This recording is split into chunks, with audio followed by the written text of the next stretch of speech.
I am way too elderly to wear my hat like this. I am too obsolete to wear my hat like this. You know what else is obsolete? Shoebox tape players. They're still making them. Why? The device that was made obsolete by the development of the voice memo app on your smartphone that you're likely using to watch this show right now made all of these obsolete. That's what they were designed to do, was record voice for the most part. Now, your smartphone, my smartphone, can do it better than these ever could, arguably. But there is another one for us to look at today because I've picked up a fourth unit. And there's a little bit of a tie-in to some of the other ones we've done. Let's see if it performs any better than the others. You're not going to want to miss this.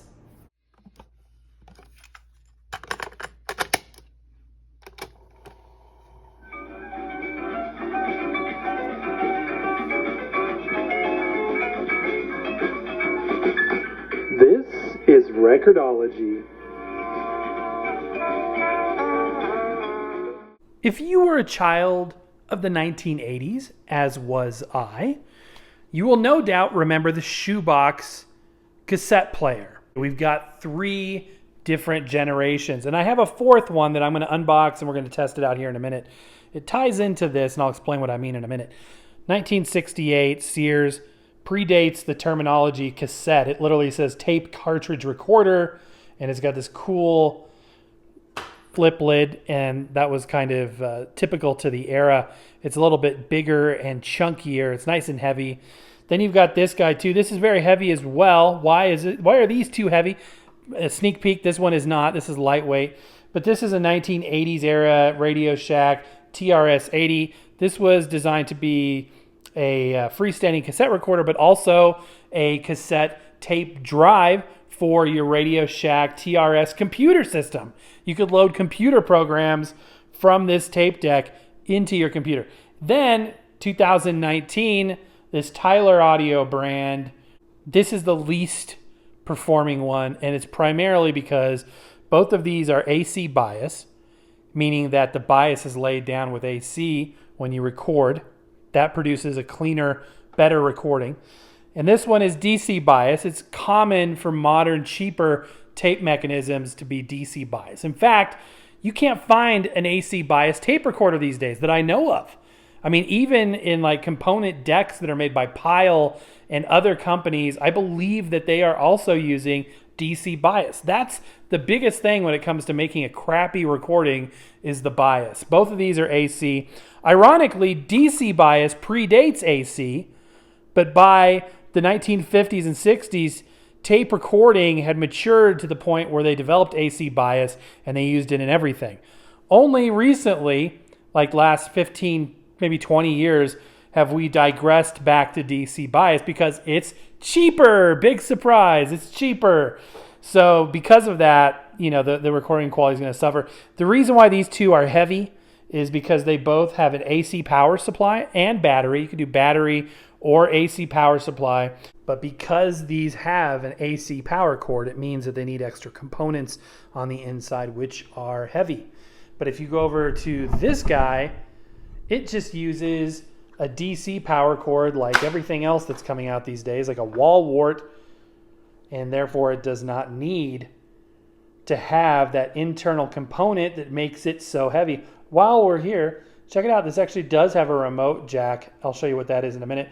The microphone input, the volume control, phone, which would be headphone jack. Phone versus a regular headphone jack means that this is mono. But you only need mono when you're doing this kind of stuff. This is not made for like high fidelity music. This is made for voice recording. Like I said before, this was made obsolete by your voicemail or voice memo app. So there are a lot of similarities here. The form factor, the layout.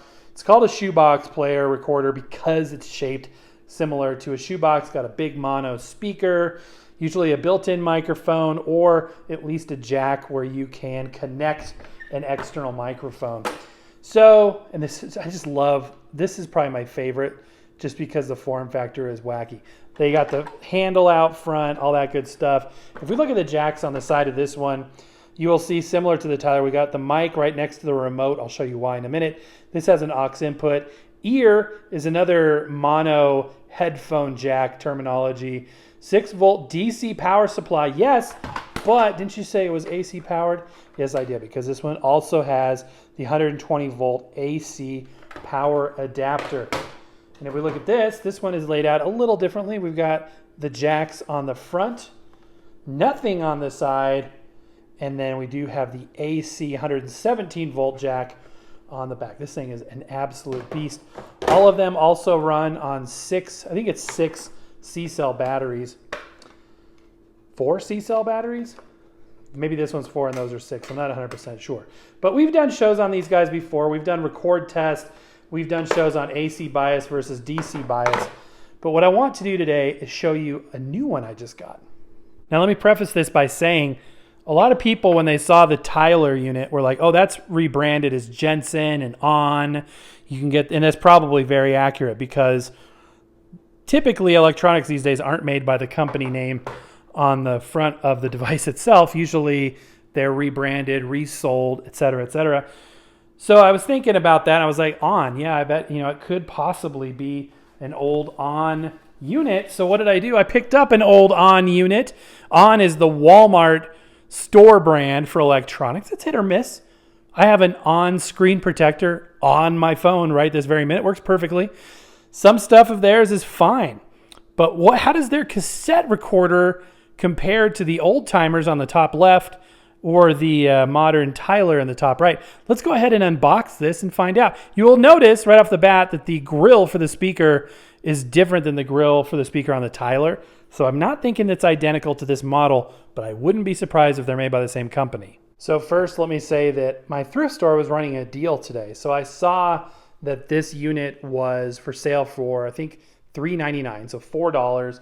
When I took it up to the register, they're like it's $2.16. So it was half off day, apparently, at least on this item.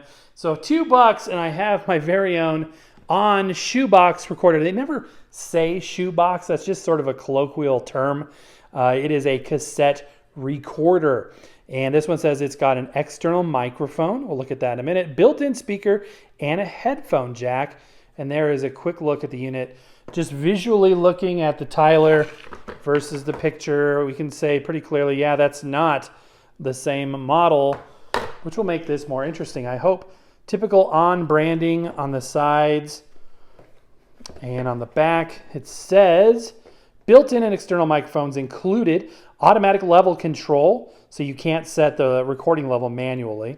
Again, this isn't for music. So if you're going down the music route, this is a lo-fi piece of equipment. Even the good AC bias ones, the vintage ones, are a lo-fi format. They're decent, but they're lo-fi. This is not going to replace your component system or a good Walkman. This is something different. This is for voice, recording lectures. I remember my dad carried one of these. We went to Hawaii in 1985, a big family trip, extended family, and my dad was carrying, I wish I still had it, the actual one of these around, and he was using it to record ambient sounds. That must be where I get it from. Interviewing the family members. I remember him saying, Record-ology, how do you feel? And I said this line that's become a famous line in our family. I said, I feel kind of like I'm going up in the air. I was in an elevator. That's why I said that. So yeah, these were used for not music. So just keep that in mind as we progress here. So there is the little microphone that comes with it. I have one of those exact microphones for this, underscoring the fact that indeed this is probably made by the same company as this, even if it's not the same unit. It's pretty poor mic. We did a show testing that out. So for a microphone, I'm going to be using an older crystal microphone, if you can believe it. This is off my old Electra recorder. Now, you remember where I was saying that there's these little remote jacks next to the mic jacks? That's because microphones used to have a remote jack built into the plug, and this one will not fit, so that's really handy. The idea was that you could put this in pause and hold the switch down, and it would keep it in pause. And then when you wanted it to start recording, you didn't have to go over here and do anything. You just had to flip the switch from the mic. So it was a handy feature, kind of a remote control, like it says, to control your tape deck.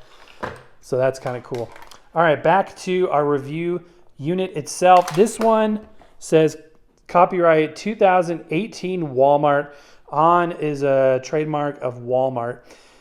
And that's what we already knew. So let's go ahead and open it up. The box, like I said, is banged up pretty bad. So hopefully the product isn't. I have not opened this yet. So this all could be a disaster if it turns out that this isn't working. So I don't know if somebody just packed this up and didn't want to deal with it. So this one's going to be a DC power supply as well. This is very lightweight, but you know, plug it in right there. I'm sure it runs on batteries as well. Here's the mic. I don't even know if they use this stuff. Look, it's still got the twisty tie. I don't think they even use this. And this is maybe marginally better than the built-in microphone, but not by much. Not by much. The unit's wrapped in plastic. Doesn't mean that it's new, but it's at least been put back in the plastic, so that tells me that somebody cares at least a little bit. See, our box is empty. And wow, it's still got the cardboard. This might be new. This might indeed be new. All right, and there's the unit. This is, what is this? Oh, it comes with a tape. That's cool. I was not expecting that. I was like, it's heavy. What is in here? That is cool. It comes with a tape. It was worth that price just for this tape. That is cool. Yeah, I was not expecting that. I mean, it's probably a type 1 basic tape. Noise reduction, yes or no?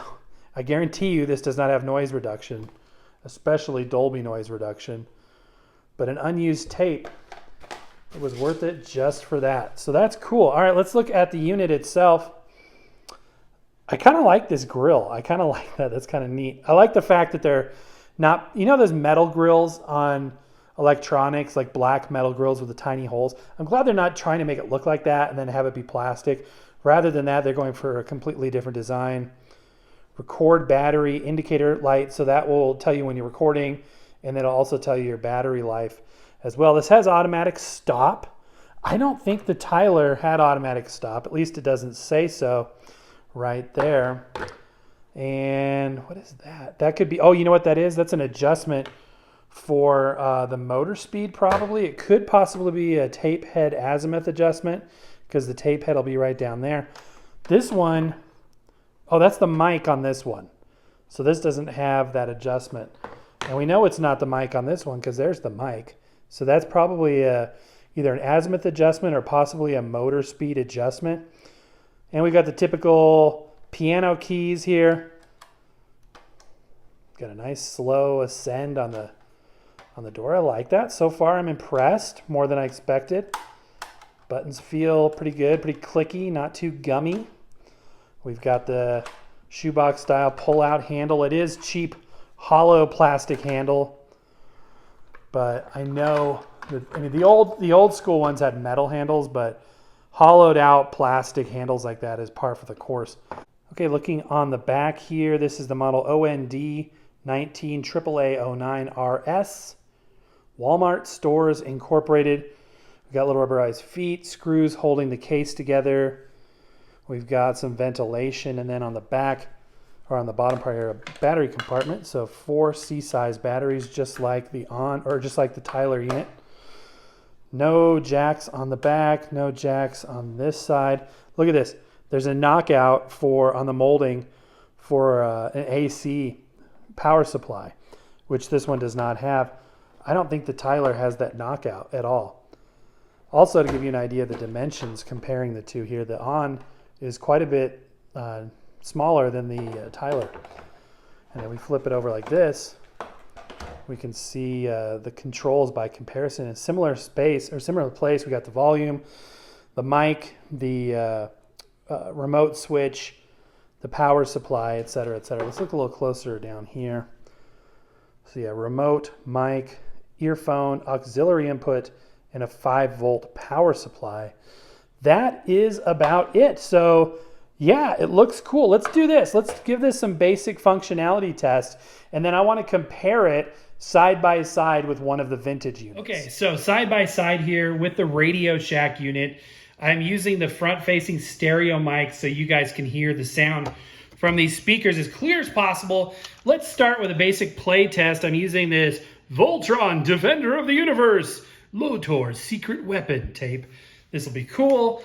So let's go ahead and put it in here. You'll notice, I love how the tape door doesn't stay up on this. I don't know if it's supposed to or not, but there's also nothing to hold the tape, and the lid, it just falls out. You're supposed to put the tape down in there a little bit more gracefully than that. Oh, there is a little lift on the edge there, but it's kind of kludgy how it works. Okay, let's listen to this. A gigantic wave surged ashore, knocking Keith out of the clone's grasp and driving the robeast to its knees. The moment the robeast fell, Koran and the others at the castle noticed a surge of power. The force field is weakening. We may still have a chance.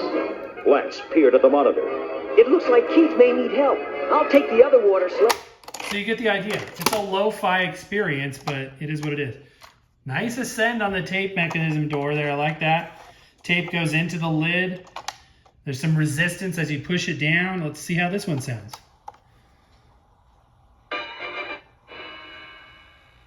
At his post in the command ship, Lotor received a call from Hagar. Prince Lotor, everyone here on the planet Doom is watching your battle with interest, especially your father. My father's watching? Then tell the clone to attack and end it now. Okay, actually, I'm surprised. This sounds noticeably clearer than this. However, this is on max volume for you guys to hear it. I had to crank it all the way to the top. So they didn't have anywhere near the volume punch that the vintage unit had. Typical to modern mechanisms there, the lid doesn't lift very high, so it's hard to get a shot in there. But that's a mono head, no big surprise.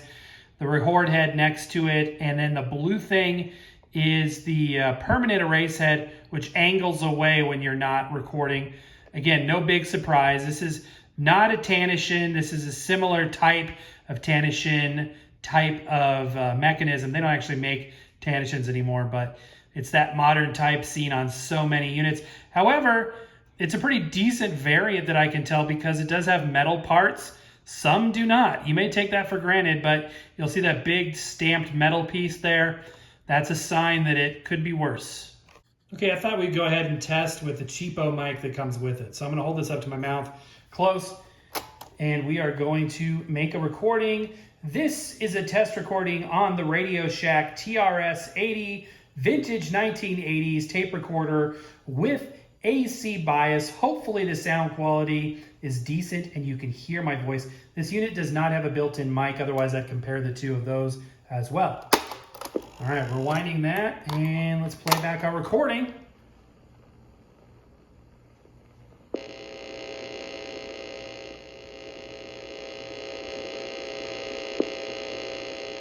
Wow, okay, it didn't even record. We got some serious interference. What on earth? This mic could be faulty, perhaps? Let me try it one more time. Obviously, you have to press play and record at the same time. Testing 1, 2, 3, 4, 5, 6, 7, 8, 9, 10, 11, 12. Rewind that and see if maybe this mic isn't compatible. I don't know why it wouldn't be. Maybe this mic is faulty. Okay, let's go ahead and bounce over to the on unit. I'm going to insert my microphone into the microphone jack and make sure my tape is rewound. Play and record, and we are going to try recording. You see the recording light is lighting up in time to my voice, so that would tell me that this is indeed recording my voice, which is a good thing. Hopefully it sounds good. This is going to be DC bias, so the sound will probably be more noisy, more harsh, etc., etc. But hopefully you can at least hear it. So let's give this a listen and see what it sounds like. Hopefully not bad. You see the recording light is lighting up in time to my voice, so that would tell me that this is indeed recording my voice, which is a good thing. Hopefully it sounds good. Interesting. So the mic did not work. Maybe the configuration of how this is laid out is not what it was expecting. Now, if we look at a vintage microphone that I know works because I've used it before, it looks like it would be the same, but maybe it looks a little narrower. I'm not 100% sure. By the way, in order to use this mic, I'm going to have to clip off the little remote pole there, but it's something that I don't mind doing. I don't use that remote functionality but I do want to use this mic. So I'm going to clip off this. I'll do it off camera so I don't make, you know, the weak of heart faint or anything like that. And then we'll test it with this microphone. Okay, I've got the microphone connected. We've rewound the tape. Here we go with the Electra microphone. This is a microphone check, testing. I do see the light lighting up this time. I did not see that before. So for some reason, there's a compatibility issue between the modern microphone and this 80s era tape unit. No worries whatsoever, something interesting we both learned today. But I wanted to test the recording sound with this microphone and an AC bias recorder. Okay, let's give it a listen. Let's see what it sounds like. Microphone check, testing. I do see the light lighting up this time. I did not see that before.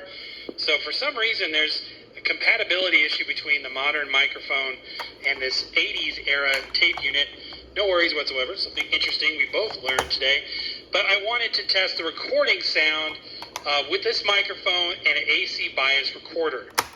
You'll notice it's very harsh. Most of that is due to this crystal microphone technology. This is old. This is 1950s. Actually, no, this is 1960s era. So that's an older technology. If we were using a more modern microphone, this would have sounded clearer, warmer, just better overall, thanks to that AC bias. But let's go ahead and try the same microphone and this guy right here, and then I'll give you my final thoughts on this on cassette recorder. Play record. And once again, I am talking into the microphone, testing 1, 2, 3, 4, 5. I do not see anything happening with the record indicator, which is interesting. Wait, I'm half jacking this. Okay, the irony here. So the new mic didn't work on the old unit, and the old mic apparently doesn't work on the new unit. So I'm not able to test that well with this because of that issue. If you listen to my recording, it's barely audible. It did not activate the record light like the other microphone did. Testing 1, 2, 3, 1, 2, 3. So you could barely hear it. So let's do this. That's kind of a bummer. I don't know. This just must be a different pin config. That's the only thing I can think of. It's got to be a pin config. It's just a different pin config. So let's do this. I'm going to test with this built-in microphone instead.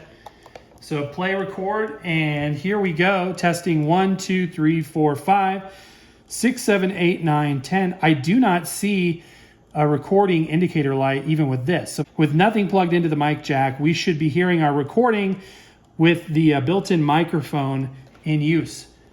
So let's go ahead and listen to that. Hopefully there's something on this tape at this point. There's something.